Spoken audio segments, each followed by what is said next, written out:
Hi everyone, Jolene here from Bookworm Adventure Girl. Welcome back, and to those who are new, thanks for checking out my channel. Today I am going to talk about the books that I read in March. Somehow I read even more this month than last month. I read 20 books altogether in March. 5 of those were for the Mondays with Margaret series, so please check that series out if you are interested in ATWOOD books. I will leave a link to those videos in the description box below. I am thinking about doing my first reading vlog, so I will tell you a little bit more about that at the end of the video. Today I am going to tell you about the other 15 novels that I finished. Most of the books are fiction, and I have a few nonfiction and a classic that I am so pleased to have finally read. So let's get started. These I think are, at least for the most part, in the order that I read them. First up is The White Tiger by Indian author Aravind Adiga, and this book has been on my shelf for years, and I wanted to read it before I watched the film on Netflix, and I enjoyed both. The film does stay very close to the book. The story takes place in India. Balram is the main character, and he calls himself a self-taught entrepreneur. And over the course of a week, Balram writes to the premier to tell him his life story and how he has gone from being a servant to what he is now, which is a successful businessman. So this journey wasn't easy, and it includes overhearing several conversations, murder, and betrayal. At the beginning of the story, Balram is lacking a school education, but he's very street smart.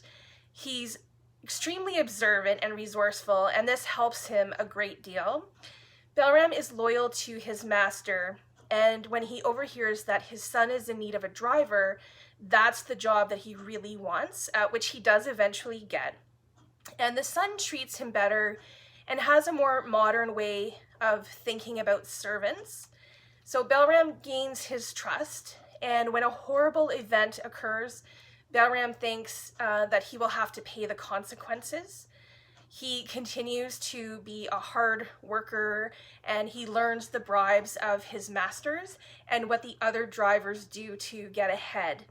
So this story is both gut-wrenching and humorous, and I think it would be a really good book for a book club. There's a lot that could be talked about, I think, in this one. It is worth also watching the movie as well.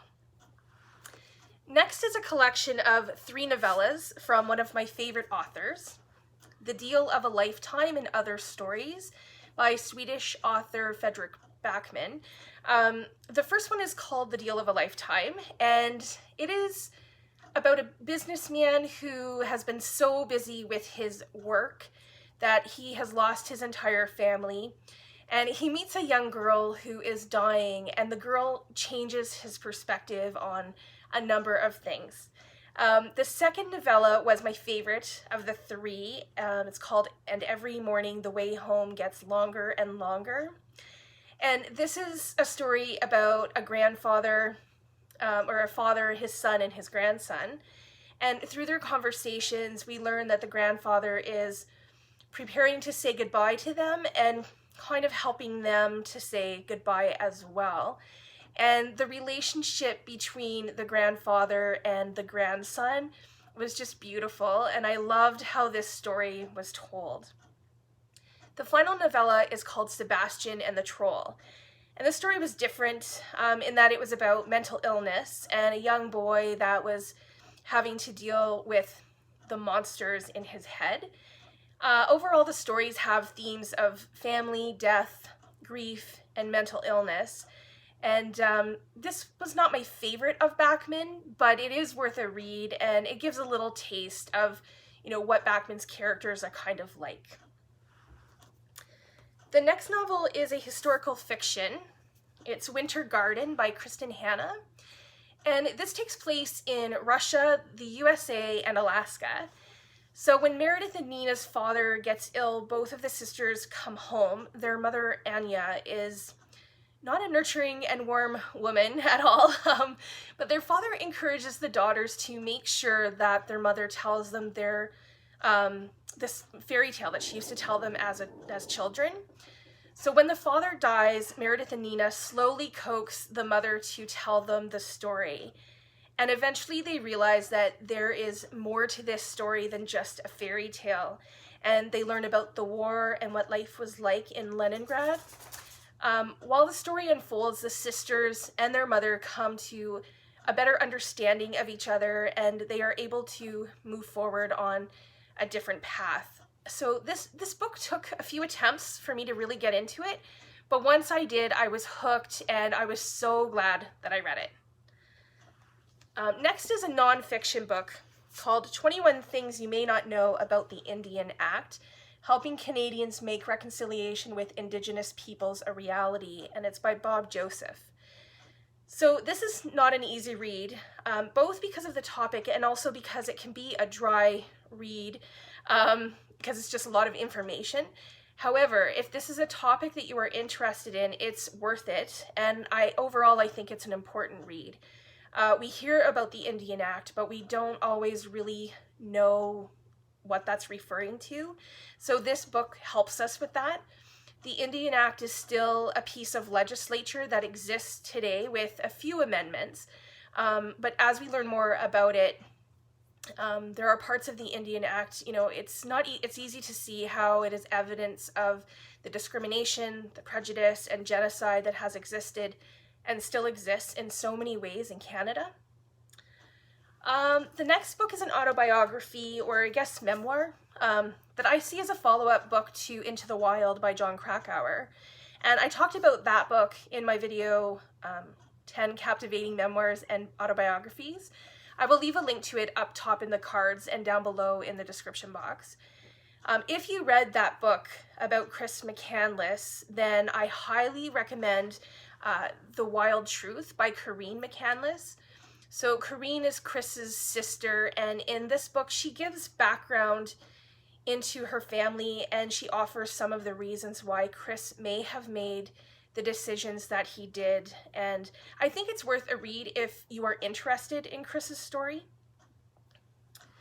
The next novel was recommended to me a few years ago, and I finally got around to reading it. It's called Swimming Lessons by Claire Fuller. This is about a man named Gil. His wife has disappeared, leaving him and their 2 daughters behind. Gil sometimes thinks he sees his wife, and most people think that she has drowned, and there are various theories about whether or not she is still alive or not. So Gil's wife Ingrid has written letters to her husband, several of them, and we learn her story and her perspective of things from these letters that she has never sent her husband, but has hidden them in various books in his library. The stories tell of their marriage and how she was feeling about things, and we learn who Gil really is. The daughters don't really understand why Gil has made some decisions about his library, and they think he's going nuts. But as a reader, we know the truth, and I loved the concept of this book and how it brought the different perspectives together. And I also thought it was kind of interesting the way that certain letters were carefully chosen, or at least it seemed to me that they were carefully chosen to be in books, which the books and the titles and the authors of these are given. So I thought that was kind of neat. So if you like books with the theme of marriage, this is a good one to check out. The next novel is about a marriage as well. It's called The Harpy by English author Megan Hunter. This is a darker read. I'm sure that I mentioned this cover when I talked about this in my March book haul. I think the cover is stunning, and it totally makes sense to the story. So this is a quick novel. I think I read it in one evening. The story is about Lucy and Jake, who have 2 children.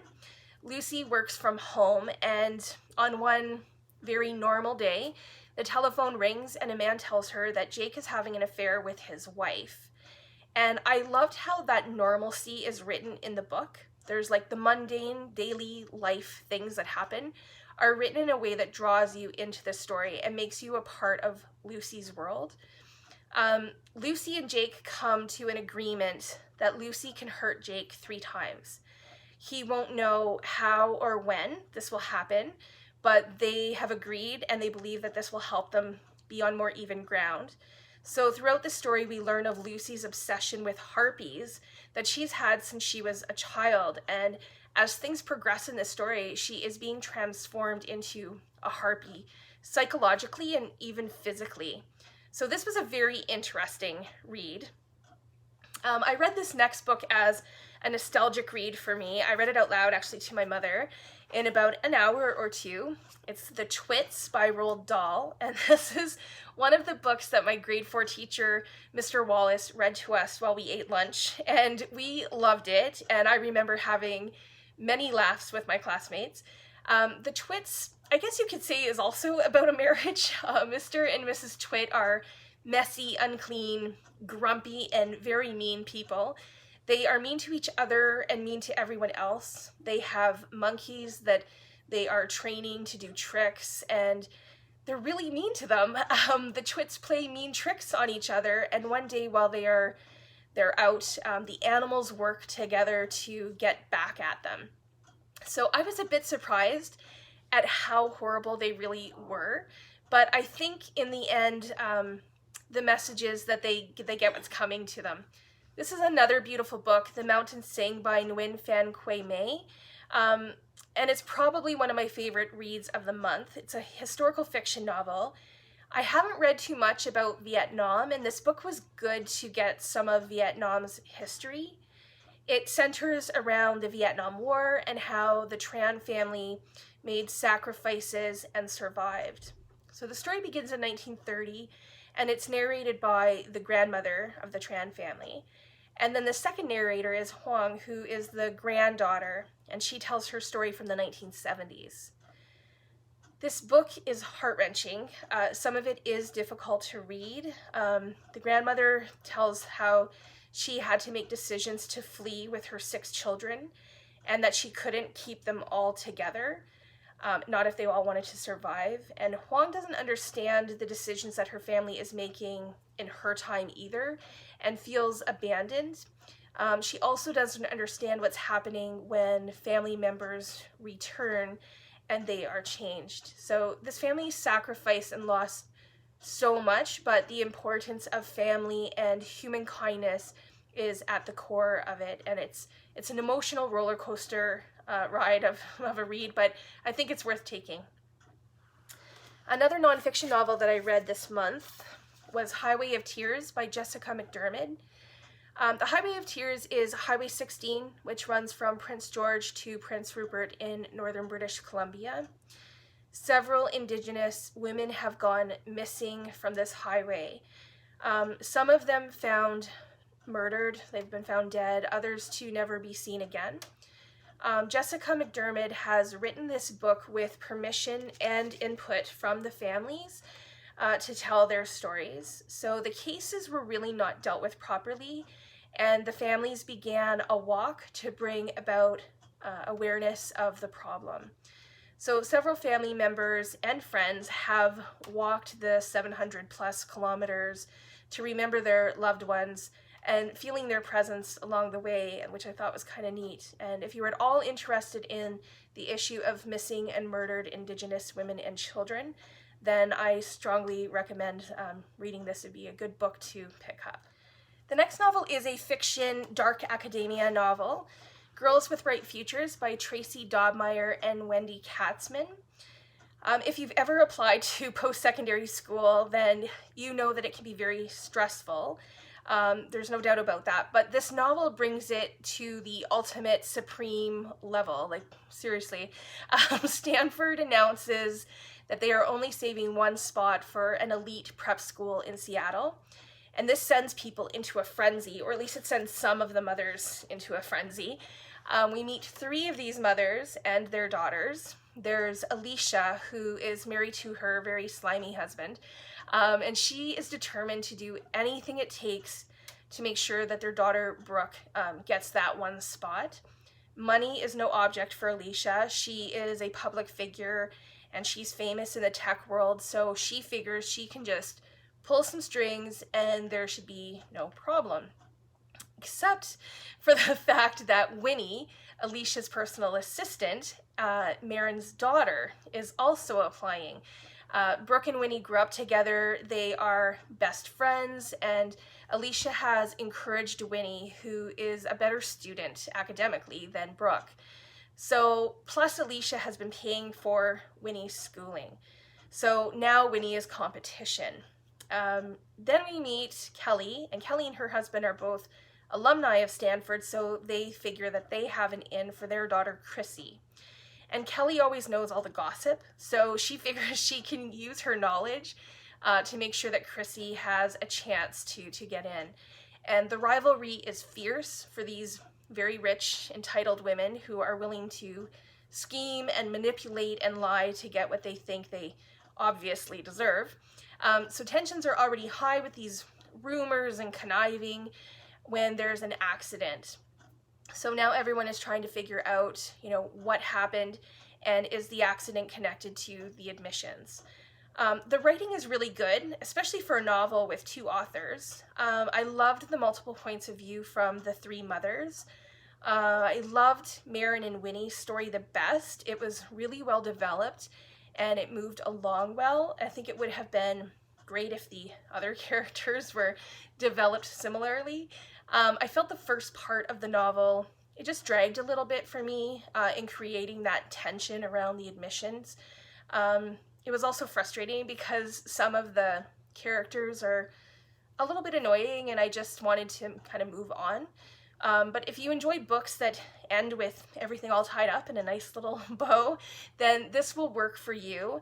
I didn't mind most of it, but a little intrigue at the end, I think, with a book like this, I don't know, I thought it would be a bit more interesting and more fitting.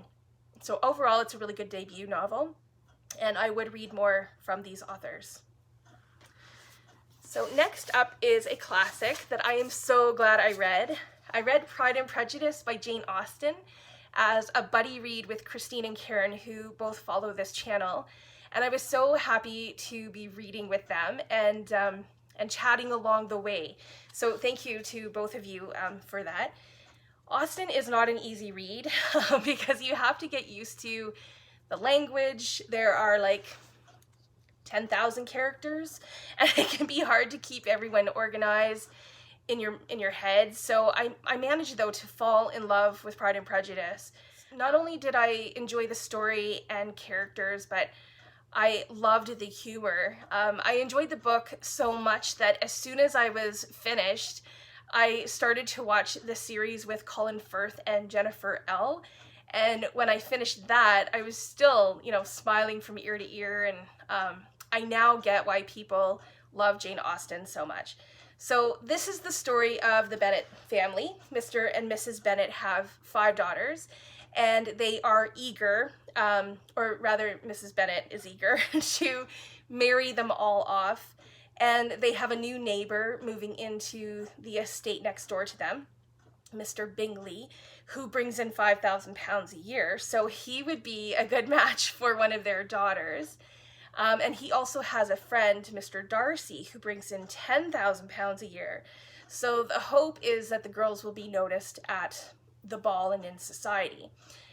Bingley makes a wonderful first impression, not so much with Mr. Darcy. Austen brings in other characters like Mr. Collins and Mr. Wickham.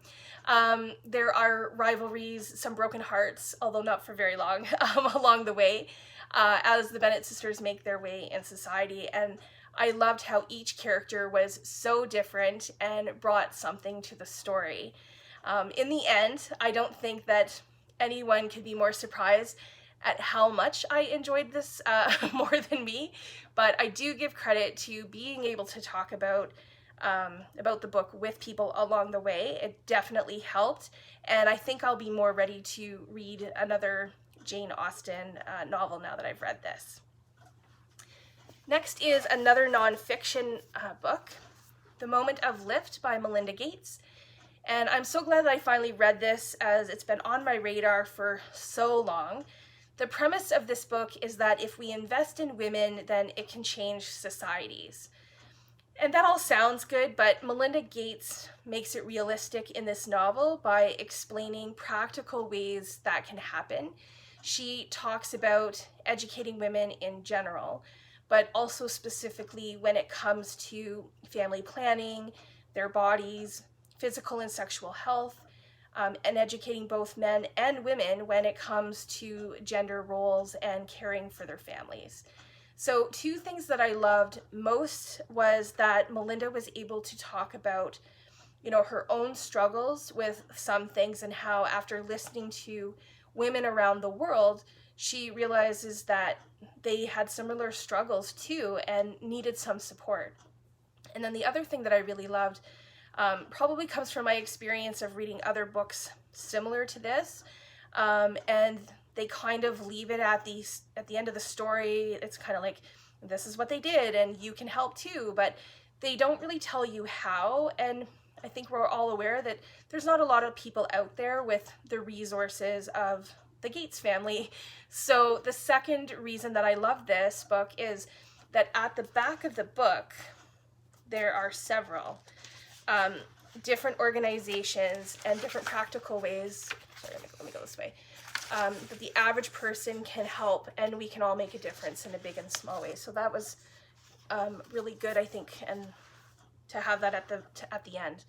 So the next novel is the third installment of the seasonal quartet from Ali Smith. This is Spring. If you are reading these like I am in the seasons that they are named for, then I would suggest reading Spring at the end of March or in April sometime, because that is the time of year that is referred to most in the book. So as I've said before, I also suggest reading them in order. So autumn, winter, spring, and summer. Spring does have at least one connection that I found to autumn that I think would be lost if you read this first. And it's hard to rate a book when it's part of a series because I think it's automatic to kind of compare it. It's kind of like when you watch those cooking shows and they say, I've made potatoes 3 ways. And the judges say that that's taking a risk because then we judge you 3 times. And if one of them isn't good or exceptional enough, then it's not good for you. And that's kind of how I feel about this book. I enjoyed it, but I didn't enjoy it as much as the first 2. This story mostly centers around Richard Leese, who is a filmmaker, and he is mourning the death of Patty, who was his colleague and one-time lover. There's also Britt, a corrections officer, Florence, who is a mysterious little girl, and Aldo, who is a librarian, and she helps detained immigrants. So each character is guarded and doesn't seem to want to give too much of themselves away, but as they tell their stories, we learn a little bit more about them. And I just didn't feel connected to these characters nearly as much as I did to the characters in the first 2 novels.